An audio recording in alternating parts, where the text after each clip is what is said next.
একদিন একটা লোক রাস্তা দিয়ে বাজারে যাচ্ছিল। সে গাছকে খুবই ভালোবাসতো। তার বাড়ির সামনে একটা গাছ বসাবে বলে সে বাজার থেকে একটা গাছ আনতে যাচ্ছিল।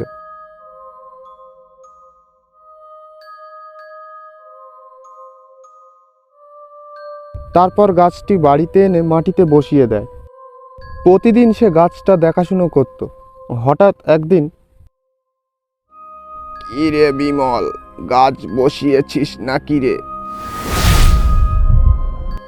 হ্যাঁ, অনেক দিন হয়ে গেছে, আর মাঠের জমিতেও তো তেমন একটা চাষবাস হচ্ছে না, তাই ভাবলাম একটা আম গাছ বসাই।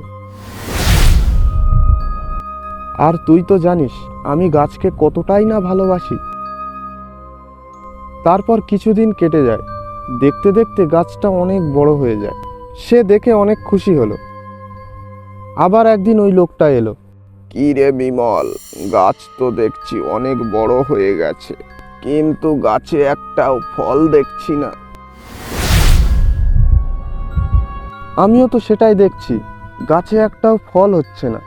তারপর ওই দৃশ্য দেখে তারা অবাক হয়ে যাচ্ছে।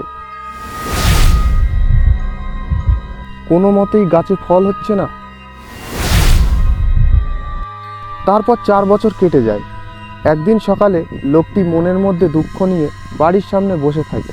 এ ভগবান, দেখতে দেখতে অনেক দিন কেটে গেছে, কিন্তু আমার এই গাছটাতে তো এখনোই ফল হচ্ছে না। কোনোদিনই কি এই গাছটা আর ফল দেবে না? এই বলে সে ঘরে চলে যায়। পরের দিন সকালে সে ঘুম থেকে উঠে দেখল তার বসানো সেই গাছটায় কি যেন একটা হয়েছে। সে সামনে গিয়ে দেখল,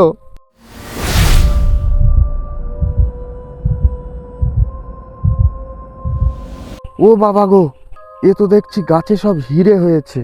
লোকটি ওই দৃশ্যটা দেখে খুবই খুশি হলো। তারপর ওই হিরেগুলো বাজারে নিয়ে গিয়ে বিক্রি করতে থাকে। তো আজকের মতো গল্পটা এখানেই শেষ করছি। দেখা হচ্ছে পরের ভিডিওতে। চলো, বাই।